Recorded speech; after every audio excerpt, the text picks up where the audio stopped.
Romantic कहानियाँ पर आप सभी का स्वागत है। पूरा 1 महीना बीत गया था। इस 1 महीने के दरमियान प्रिया मेरे इतने करीब आ गई थी जिसके बारे में मैं सोच भी नहीं था। हम दोनों सुबह, शाम, रात तीनों वक्त का खाना एक साथ खाया करते थे। किसी भी मीटिंग में जाना होता तो प्रिया मुझे अपने साथ लेकर जाती थी। अपने डैड को भी उसने मुझसे बहुत करीब कर दिया था, जिसकी वजह से उन्होंने मेरी तनख्वाह भी बढ़ा दिया था और मुझे प्रमोशन भी दे दिया गया था। मुझे बहुत ज़्यादा प्रिया की वापसी से फ़ायदा हो गया था। मुझे इस बात का बिल्कुल भी पता नहीं था कि मेरे साथ क्या होने वाला है। प्रिया के पापा ही मेरे बॉस हैं। एक दिन मैं अपने ऑफिस में बैठा हुआ था जब अचानक प्रिया मेरे केबिन में दाखिल हुई थी। मैं फाइल में ही बिजी था। जब उसने मुझे हैरान कर देखा था, वह मुझे देखते हुए बोली, तुम मुझसे इतनी ज़रूरी बात करनी है, तुम क्या थोड़ा वक्त मुझे अपना दे सकते हो? इतना कहते ही प्रिया ने मेरे हाथों को पकड़कर चूम लिया और मुझे बोली कि मेरे साथ मेरे केबिन में चलो। मैं तो उसके मुंह ही तकने लगा था। 2 गिलास निकाल कर दोनों में शराब निकाली, फिर एक मेरे तरफ बढ़ाते हुए बोली, इसे अपने हाथों से मुझे पिलाओ। उसको ऐसा करते ही मुझे कुछ और ही हो रहा था। मैंने उसको अपने बाहों में भर लिया, उसके होंठों को पीने लगा। मुझे ऐसा करते हुए वो बिल्कुल पागल हो गई थी। उसने मुझे इतने कस के पकड़ लिया था कि मेरे होश ही गुम हो गए थे। 2 घंटे तक लगातार चलता रहा। जब होश आया तो रात के 8 बज चुके थे। जल्दी कपड़े पहनकर घर के लिए निकल गया। जब घर पहुंचा तो देखा कि वहां पर मेरी बीवी पायल मेरा ही इंतज़ार कर रही थी। उसने मुझसे बोला कि आज इतना लेट कैसे हो गया? आज मेरा मन बहुत कर रहा है।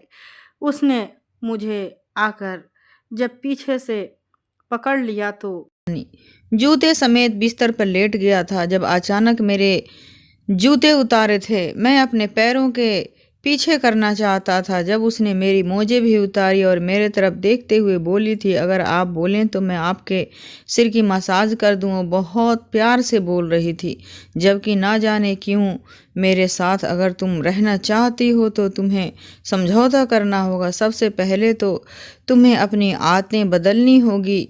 यह गांव की आदतें हरकतें छोड़कर शहर वाली ज़िंदगी गुजारनी होगी, नहीं तो अच्छा नहीं होगा। अगर तुम ये सब कर सकती हो तो तुम मेरे साथ ज़िंदगी गुजार सकती हो।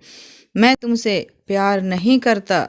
मेरा नाम सूरज है, मेरी उम्र 26 साल है। आज मेरी बारात है, मगर मुझे बहुत ज़्यादा घबराहट हो रही है। दिल अजीब सी टेंशन का शिकार है। कई बार मैंने अपनी माँ को समझाया है कि मैं ऐसी लड़की से शादी नहीं कर सकता। आप मेरे साथ ज़बरदस्ती क्यों कर रही हो? क्या आपको बिल्कुल भी ये समझ नहीं आ रही है कि इस लड़की और मुझ में ज़मीन आसमान का फ़र्क है? मैं एक शहर का पढ़ा लिखा लड़का हूँ, जबकि वह गाँव की एक गंवार लड़की है जिससे उठने बैठने की तमीज़ तक नहीं, जिसे बात करने की सलीका भी नहीं। लेकिन मेरी मम्मी का कहना था कि ऐसी लड़कियां ही घर बसाती हैं। पढ़ी लिखी और शहर वाली तो सिर्फ और सिर्फ फैशन करती हैं और बेटों को माँ से दूर कर देती हैं। मैं हमेशा मम्मी की यही कहता था कि ऐसा नहीं होता, 5 उंगलियां बराबर नहीं होती। इसी तरह हर इंसान भी एक जैसा सोच समझ का मालिक नहीं होता। लेकिन मेरी मम्मी की एक ही रट थी कि मैं तुम्हें शादी गांव के ही लड़की से कराऊंगी। मेरी माँ ने मेरे लिए बहुत कुछ किया था। बचपन से लेकर बड़े होने तक उन्होंने मेरे खातिर बहुत समझौते किए थे, इसीलिए मैं खामोशी से उनकी पसंद के आगे सिर झुका दिया था। लेकिन जब इस पसंद को अपनाने का वक्त आया तो मुझे बहुत ज़्यादा घबराहट महसूस हो रही थी। दिल ऐसे डगर पर चल रहा था जैसे बस मैं यहाँ से भाग जाना चाहता था। थोड़ी देर बाद ही बारात निकलने का समय आ गया था और मुझे भी बाहर बुला लिया गया था। मैं सबके बीच खड़ा हुआ था। मेरे दोस्त रिश्तेदार सब खुशी से नाच गा रहे थे, लेकिन मेरे चेहरे पर 12 बजे हुए थे। मुझे बिल्कुल भी खामोशी खुशी महसूस नहीं हो रही थी। दिल चाह रहा था कि सब छोड़ छाड़ कर कहीं दूर चला जाऊं जहां पर ये सब तमाशा ना हो। लेकिन मैं अपनी माँ की इज्जत की वजह से ये बेइंतहाए मजबूर था। वक्त धीरे धीरे गुजरता चला गया। बारात लेकर हम लोग गांव की तरफ रवाना हो गए थे। सारे दोस्त, शोर शराबा हो रहा था और जब हम गांव के हदों के दाखिल हुए तो मुझे बेचैनी होना शुरू हो गई थी, क्योंकि घड़ियां करीब आ चुकी थी। हम लोग लड़की वालों के घर पहुंच गए थे। मेरा खातिरदारी बहुत शानदार तरीके से किया गया था, जबकि मैं खामोशी से सिर झुकाए अपनी मम्मी का हाथ थाम कर खड़ा हुआ था। मेरा बस नहीं चल रहा था कि मैं अभी इसके मंडप से भाग जाऊं, लेकिन मैं बेइंतहा मजबूर था। वक्त धीरे धीरे गुजरता चला गया था। शादी की रस्में शुरू हो गई थी। मुझे सिर्फ एक बात का डर था कि वो लड़की कहीं कोई ऊंच नीच ना कर दे, कहीं उल्टी सीधी हरकत ना करे। और यह बात मेरे दिमाग पर सवार थी, क्योंकि शहर के मेरे कई दोस्त वहाँ मौजूद थे। मालूम था कि अभी तो कोई कुछ नहीं बोलेगा, लेकिन बाद में जब बस एक साथ बैठेंगे तो मेरा खूब मजाक उड़ाया जाएगा। और यही सब चीज़ें मुझे बेइंतहा परेशान कर रही थी। वक्त और तेज़ी से गुजरता चला गया। इस लड़की से मेरी शादी हो चुकी थी, तमाम रस्में हो गई थी।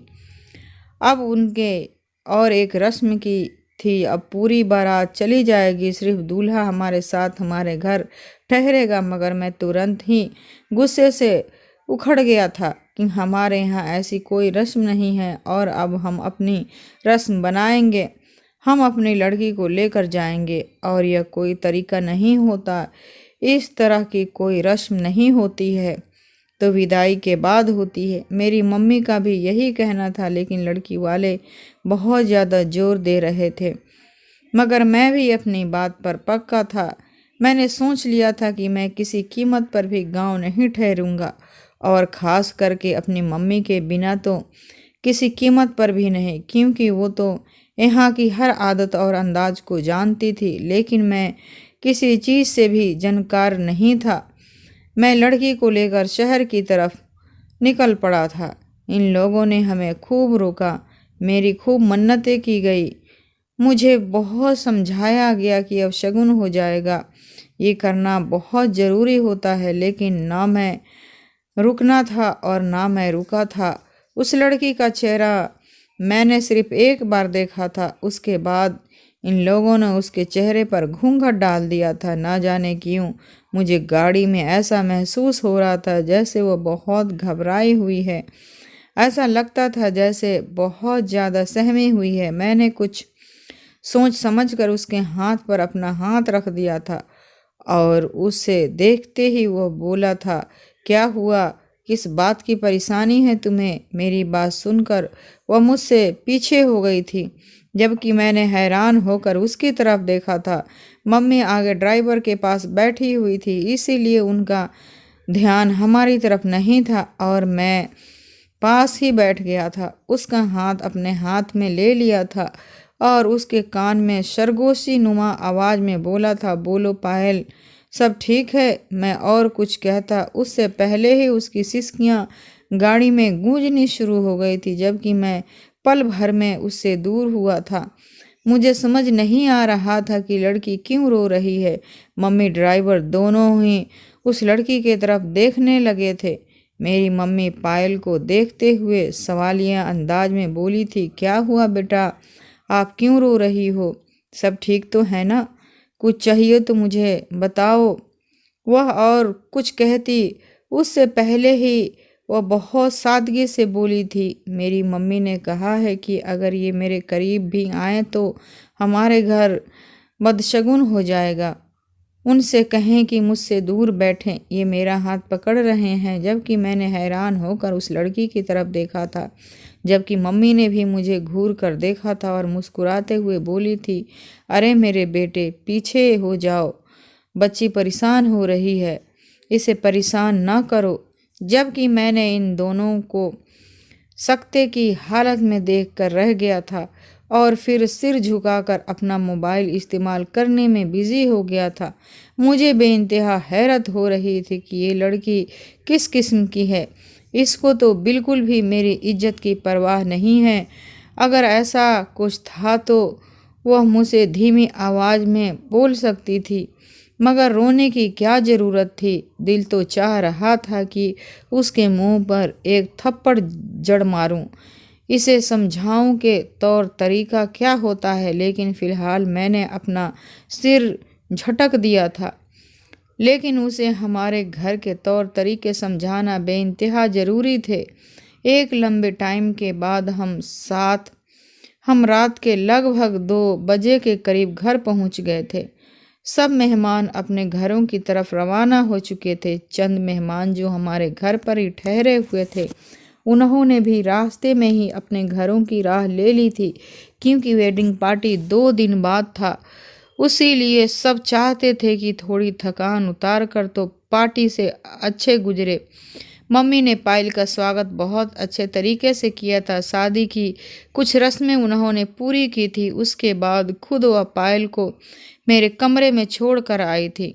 मैं अभी अपने दोस्तों के साथ बाहर ही खड़ा था जब उन्होंने मुझे इशारे से अपनी तरफ बुला लिया था। मैं कदम ब कदम चलता हुआ अपने मम्मी के पास गया था। मैं कुछ कहता इससे पहले ही वो मुझे देखते हुए बोली थी, आज तुम अपने दोस्तों के साथ गेस्ट हाउस में ही सो जाओ। दरअसल पायल का कहना है कि उनके परिवार में एक रस्म है, अगर इस रस्म को निभाया ना जाए तो बहुत ज़्यादा अपशगुन हो जाती है।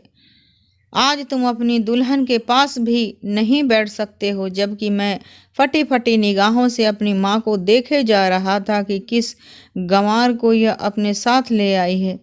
मैं उन्हें देखते हुए गुस्से से बोला था, यही वजह थी कि मैं गांव की किसी भी लड़की से शादी नहीं करना चाहता था। इन लोगों को बिल्कुल भी सलीका नहीं होता, ना उन्हें ये पता होता है कि शादी क्या होती है और ना ही रस्में क्या होती है। बस घिसी पिटी रस्में बनाई हुई है और इनको ही निभा रही हैं। मैं ज़रूर आ जाऊंगा। मुझे अपने कमरे के अलावा कहीं और नींद नहीं आती है। मैं अपने कमरे में ही नींद पूरी करूंगा। अगर उसको दिक्कत है तो इसे गेस्ट हाउस भेज दें।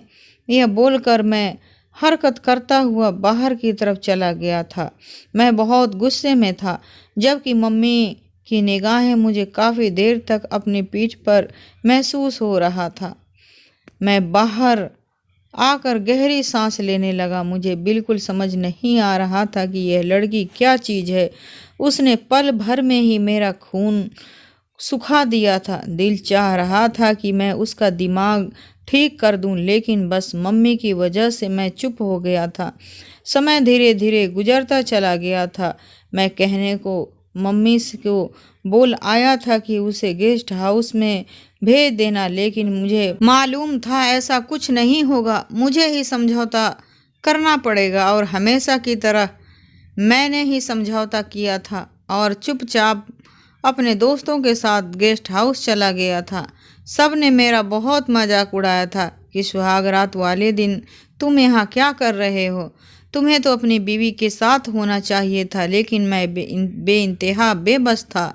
मैं कुछ बोल नहीं सकता था और ना ही कोई जवाब दे सकता था, क्योंकि मेरे जितने भी दोस्त थे सब पढ़े लिखे और अच्छे परिवार के थे। मैंने बस चुपचाप सबको यही बोलकर टाल दिया था कि दुल्हन की तबीयत अभी कुछ ठीक नहीं है, इसी वजह से मैं यहाँ सो रहा हूँ। उसके साथ मम्मी मौजूद है।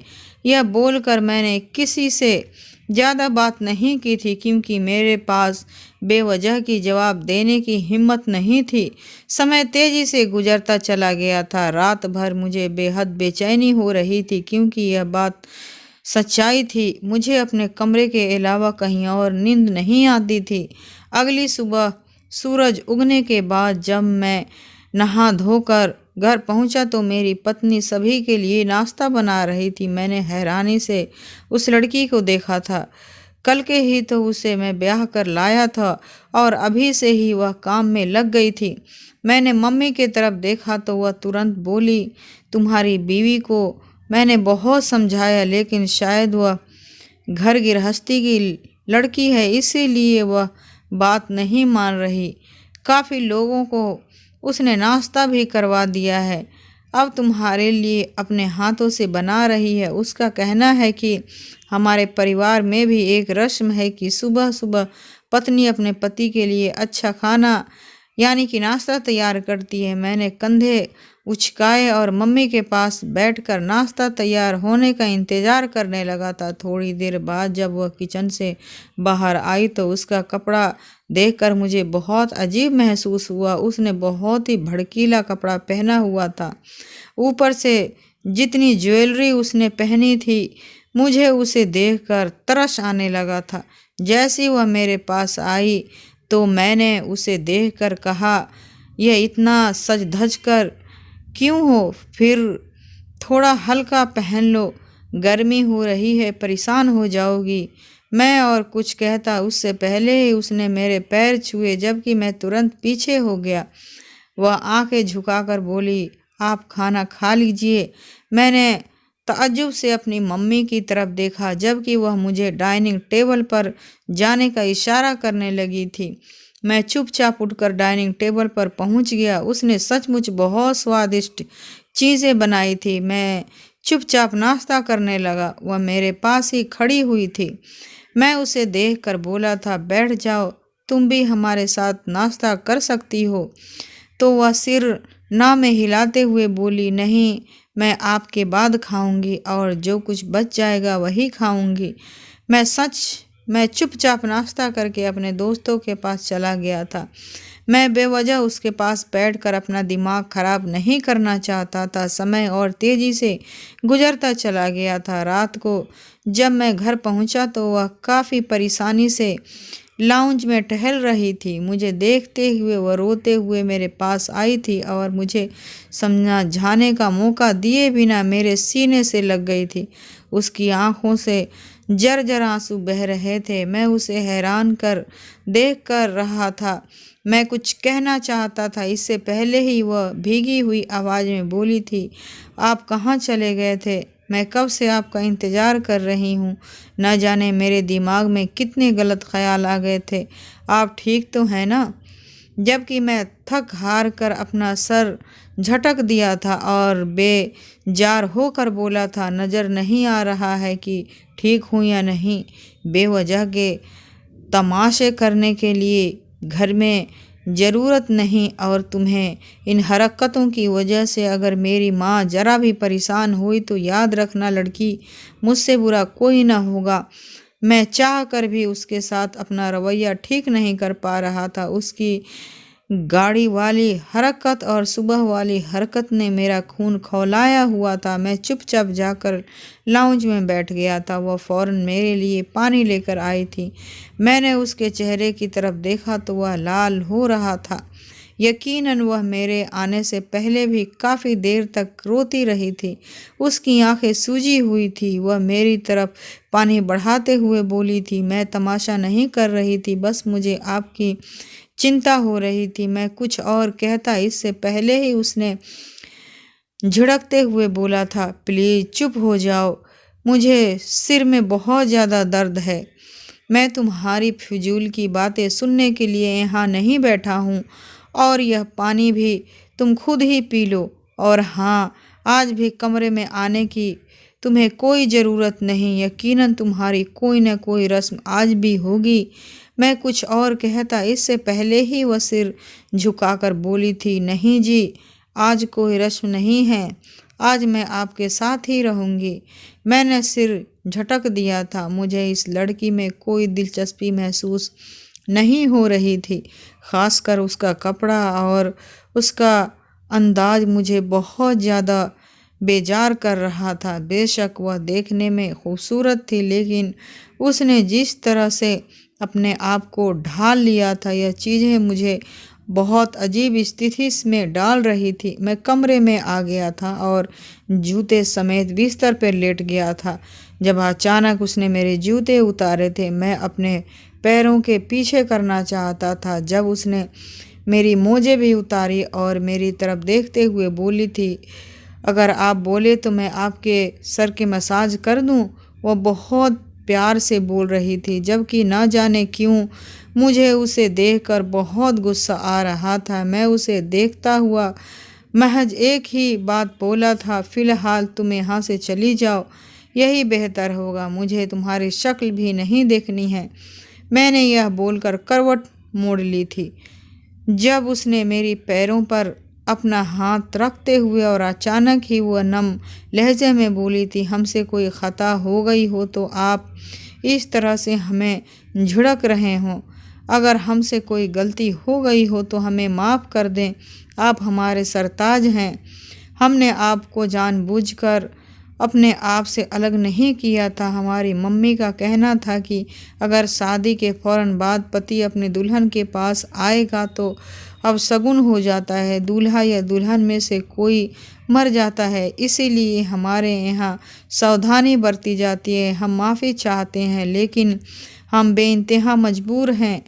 वह इस अंदाज में बोल रही थी कि पल में मुझे उस पर तरस आ गया था और मैं उठकर बैठ गया था। मैंने गौर से उसका जायजा लिया था। उसने लाल रंग की साड़ी पहनी थी, सर पर जूड़ा बना रखा था, चेहरे को भी मेकअप से सजाया हुआ था। मुझे एक पल के लिए उस पर तरस आया था और प्यार भी आया था। शादी कोई मामूली चीज़ नहीं होती। शादी एक ऐसा बंधन है जो दो दिल जुड़ जाते हैं। मैं इसको देखते हुए बोला था, देखो मेरे साथ अगर तुम्हें रहना है तो तुम्हें समझौता करना होगा। सबसे पहले तो तुम्हें अपनी आदतें बदलनी होंगी। यह गांव की हरकतें छोड़कर एक शहर वाली ज़िंदगी गुजारनी होगी। अगर तुम ये सब कर सकती हो तो तुम मेरे साथ ज़िंदगी गुजार सकती हो, वरना मैं तुम्हें अपने साथ नहीं रख सकता। मैं और कुछ कहता उससे पहले ही वह अचानक दोबारा मेरे पैर पकड़ते हुए बोली थी, नहीं सरताज, जैसा आप चाहेंगे वैसा ही होगा। आप जो बोलेंगे वही करूँगी, लेकिन प्लीज़ मुझे छोड़ना मत। मेरा आपके सिवा और कोई नहीं है। मैं आपसे बहुत प्यार करती हूँ।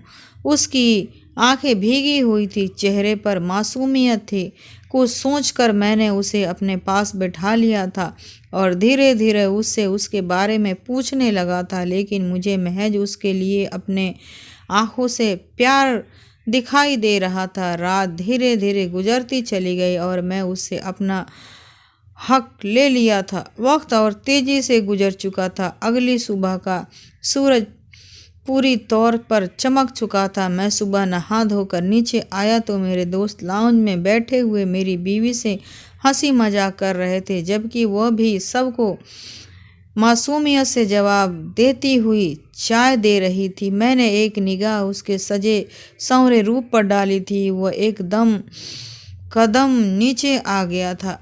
मैं नीचे पहुंचा तो जो बातें मेरे कान में पड़ी थी वह सुनकर मुझे सिवा गुस्से और कुछ नहीं आया था। मेरी बीवी उन सबको चाय देते हुए बता रही थी कि उसके पास कितने गाय कितने भैंस हैं और वह लोग अपनी भैंस और गाय से कितनी मोहब्बत करते हैं। मेरा बस नहीं चल रहा था कि मैं उसका मुंह थप्पड़ से लाल कर देता। मेरा एक ओरा था दोस्तों के बीच जिस ओहदे की उसने धज्जियाँ उड़ा दी थी। सब मुझे देखकर मुस्कुराने लगे थे। इन सब की तीखी मुस्कान मुझे बहुत कुछ समझा चुकी थी। मैंने बहाने से पायल को किचन में भेज दिया और वहाँ खामोशी से बैठ गया था। जब मेरा एक दोस्त मुझे छेड़ते हुए बोला था, और भाई कब जा रहे हो तुम गोबर उठाने के लिए?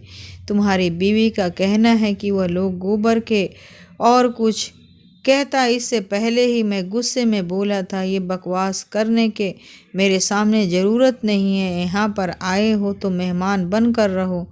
मेरे सिर पर नाचने की ज़रूरत नहीं। मेरा बस नहीं चल रहा था। मैं उसका मुंह लाल कर देता। बाकी दोस्त मुझे चुप कराने लग रहे थे। इन सब का कहना था कि वो मजाक कर रहा है, लेकिन इंसान को मजाक भी ऐसा करना चाहिए कि जिसमें दूसरे को तकलीफ महसूस न हो। थोड़ी देर बाद ही वह लोग चले गए थे। इन सब को जाते ही मैं गुस्से से खड़ा हुआ था और तन फन करता हुआ किचन में पहुंच गया था। पायल किचन के सिंक के पास खड़ी बर्तन धो रही थी। जब मैंने गुस्से में उसका रुख अपनी तरफ मोड़ा तो बिना सोचे समझे उसके मुंह पर एक घुमाता हुआ झन्नाटेदार थप्पड़ मारते हुए चिल्लाकर बोला था, तुम्हारी हिम्मत कैसी हुई मेरे दोस्तों के सामने आने की और इस तरह की बातें करने की? मैंने तुम्हें कल रात ही ये बताई थी कि अगर तुम्हें मेरे साथ ज़िंदगी गुजारनी है तो तुम्हें अपने तौर तरीका बदलना होगा। तुम्हें एक शहर की ज़िंदगी गुजारनी होगी। शहर की ज़िंदगी में भैंस गाय गोबर की बातें नहीं होती। जबकि यह सिर झुकाए सिसकियां भरकर मैंने गहरी निगाह उसके वजूद पर डाली थी और खामोशी से घर चला गया था। अपनी रफ्तार के मुताबिक टाइम गुजर रहा था। मेरा बिल्कुल भी दिल अब घर पर नहीं लगता था, क्योंकि जिस औरत को मेरी माँ ने मेरे सिर पे बांध दिया था वह सिवा मुझे परेशान करने को कुछ नहीं करती थी। बेशक वह बहुत अच्छी थी, उसका अंदाज़ा मुझे बहुत अच्छा लगा था, लेकिन उसका तौर तरीका, उसकी बातें अब मुझे बेइंतहा परेशान कर देती थी। मैं इतना गुस्सा हो जाता था कि उसे मारने के लिए तिलमिला उठता था। मैंने दिल में ही अपने तय किया था कि मैं पायल के साथ और ज़िंदगी नहीं गुजार सकता। मेरी अपनी ज़िंदगी है, मेरा एक अलग लाइफ स्टाइल है और पायल जैसी लड़की मेरी लाइफ स्टाइल में कहीं भी मौजूद नहीं है। लेकिन मैं इस तरह पायल के होते हुए दूसरी शादी नहीं कर सकता था। मेरी मम्मी मुझे इस चीज़ की कभी इजाज़त नहीं देती, इसीलिए मुझे मेरा पूरा एक प्लान बनाया। उसके बाद ही मैं अपनी ज़िंदगी को सही तरीके से संवार सकता था। वक्त तेज़ी से गुजरते जा रहा था और मैंने पायल की शादी को पूरे 6 महीने का वक्त बीत गया था और इस तरह 6 महीने में मैंने सिवाय अपने आप को परेशानी में महसूस करने के अलावा कुछ नहीं किया था। दोस्तों के पास बैठता तो मेरी बीबी के ही जिक्र उठा लेते थे, जिसमें सिवाय मेरी बीबी का मजाक उड़ाने के अलावा कुछ भी नहीं होता था।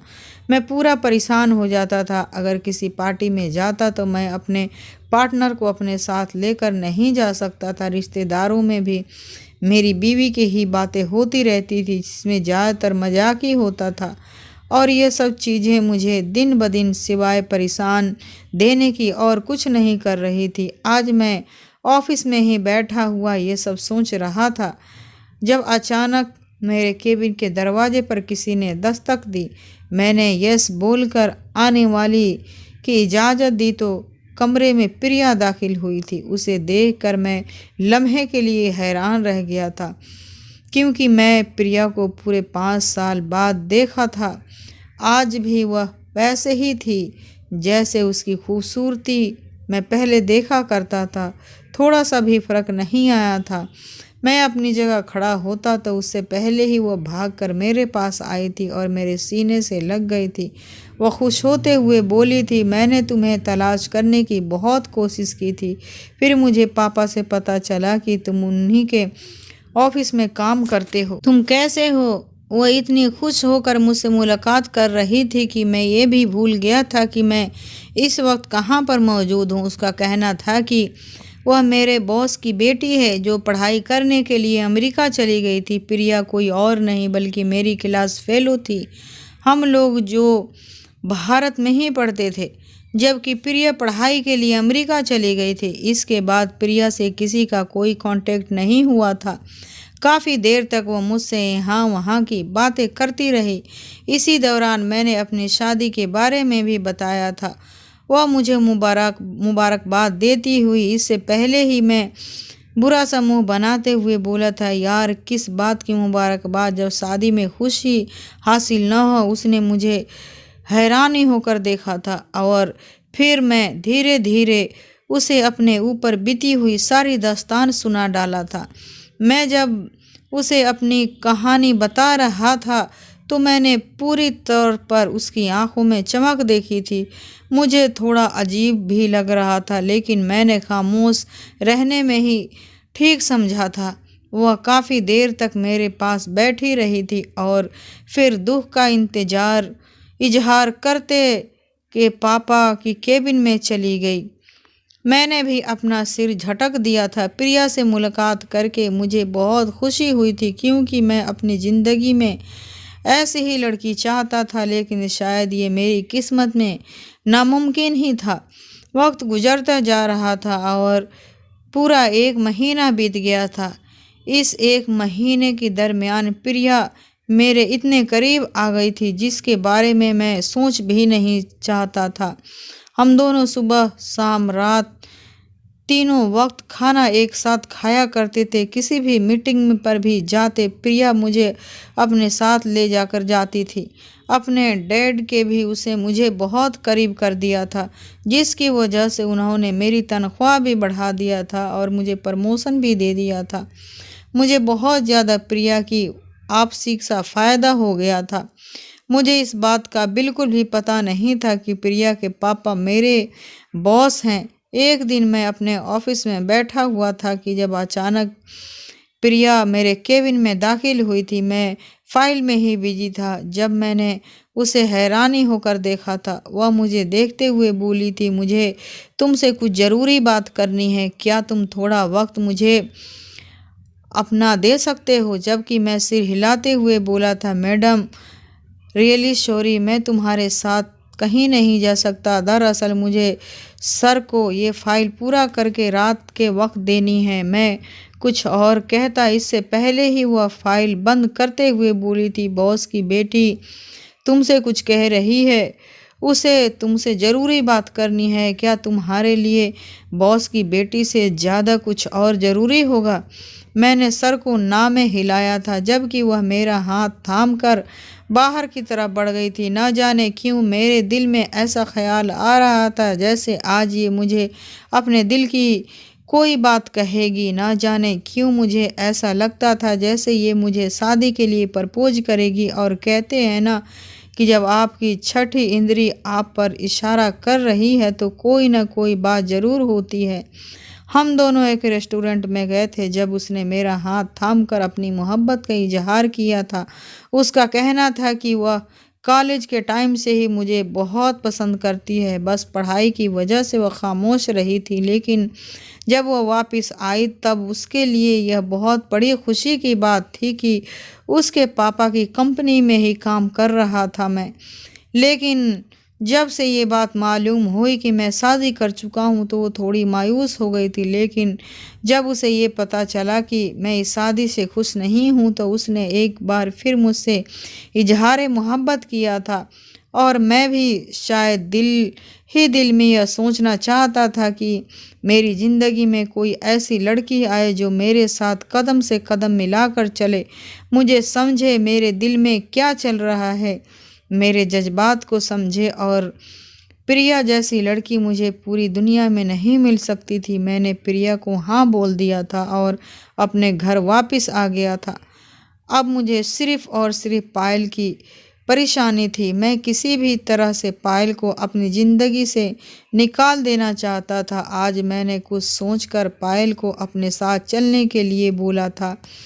मैंने जब उससे प्यार से बातें किया तो दीवानगी की तरह मेरी तरफ देखने लगी थी। जब मैं अपना रुख फेर लिया था, अगर मैं उसकी तरफ देखता हो सकता था मुझे उस पर तरस आ जाता और मैं ये नहीं करना चाहता था, इसीलिए मैंने रुख फेर लिया था। वो फ़ौरन ही तैयार होकर मेरे पास आ खड़ी हो गई थी। रात के तकरीबन 8 बजे का वक्त हो रहा था। मैंने अपने कमरे से बाहर आया तो मेरी मम्मी लाउंज में बैठी हुई अपना मोबाइल इस्तेमाल कर रही थी। और मुझे देखते हुए बोली थी, क्या हुआ सूरज, कहीं जा रहे हो? मैंने सर को हल्का सा हिला दिया था और पायल की कलाई को मजबूती से थामकर बाहर आ गया था। वह मुझे देखते हुए बोली थी, हम कहीं घूमने जा रहे हैं। उसके अंदाज में शुरू दिन वाले ही मासूमियत थी। मैंने सर को हाँ में हिलाया था और उसे गाड़ी में बिठाकर जंगल की तरफ ले जाने लगा था। मेरा इरादा पायल को जंगल में छोड़ने का था ताकि वह कभी भी मेरी ज़िंदगी में वापस नहीं आ सके और मैं आराम से प्रिया के साथ ज़िंदगी को सेटल कर सकता हूँ। मुझे मालूम था कि मम्मी मुझसे जब पायल के बारे में पूछेंगी तो मैं उन्हें यही बोल दूंगा कि वह अपने किसी आशिक के साथ भाग गई है और मुझे अब एक लाइफ पार्टनर चाहिए और मैं अब अपनी मर्जी के लाइफ पार्टनर चुनूंगा। और मुझे यकीन था कि मम्मी कुछ नहीं बोलेंगी। मैं जंगल के पास पहुंचा तो अचानक खौफ से पायल ने मेरा हाथ पकड़ लिया था और घबराए हुए लहजे में बोली थी, हम यहाँ क्यों आए हैं? यह तो जंगल है, मुझे यहाँ बहुत डर लग रहा है, प्लीज़ यहाँ से। पायल को ऐसी हालत में छोड़कर मैं घर भाग गया था। मैं चाहता था कि पायल ज़िंदगी में कभी मेरे पास ना आए, और देखते देखते 1 महीना कैसे गुजर गया पता ही नहीं चला। मैं हर पल पायल को याद करने लगा था। पायल के अंदर इतनी अच्छाई थी कि मैं उसको कभी भी समझ ही नहीं पाया। पायल के मुकाबले मेरी दूसरी पत्नी कुछ भी नहीं थी। पायल हर वक्त मेरी फ़िक्र करती रहती थी और मैं मेरी दूसरी पत्नी के फ़िक्र में लगा रहता था। मेरी यह नफ़रत पायल के लिए कब मोहब्बत में बदल गई पता ही न चला। हर वक्त पायल की यादों के सहारे अब जीने लगा। मैं उसे ढूंढने की बहुत कोशिश की, लेकिन मुझे पायल कहीं भी नहीं मिली। जिस जंगल में मैं आखिरी बार पायल को छोड़कर भागा था, वहाँ पर अब रोज़ ही जाकर बैठने लगा था। पायल को मेरी ज़िंदगी से अब गए हुए पूरे 15 साल गुजर गए थे। थोड़ी उसी दौरान मेरे 2 बच्चे भी हो गए थे। मेरी दूसरी पत्नी मुझसे अब तलाक लेना चाहती थी। एक दिन जब मैं हैदराबाद किसी दोस्त की बहन की शादी में गया तो वहाँ मैं पायल को देखते ही देखते चौंक गया, क्योंकि अब पायल नहीं बल्कि एक ऊंचे ओहदे की ऑफिसर बन चुकी थी। उसके आगे पीछे पुलिसों की लाइन देखकर मैं बहुत ज़्यादा डर गया था। मैं ज़िंदगी से और परेशान रहने लगा। बहुत रिक्वेस्ट पर पायल मुझसे मिलने के लिए टाइम निकाल कर आई थी। जब मैं उससे उस रात वाली बात जाननी चाही तो पायल ने जो मुझे बताया, मुझे अपने आप के ऊपर शर्म आने लगी थी। मुझे अब हर वक्त अपने आप से घिन आने लगी थी। दोस्तों, आप सबसे रिक्वेस्ट है कि शादी के बाद जब रिश्ते ठीक से ना चले तो अलग हो जाओ, लेकिन किसी की ज़िंदगी कभी भी बर्बाद मत करो। मैंने पायल के साथ जो कुछ भी किया था, भगवान ने मुझे कभी माफ़ नहीं करेगा। दोस्तों, वीडियो कैसा लगा कमेंट करके मुझे ज़रूर बताना। वीडियो को लाइक और मेरे चैनल को सब्सक्राइब ज़रूर कर देना। फिर मिलती हूँ आपसे दूसरे वीडियो में।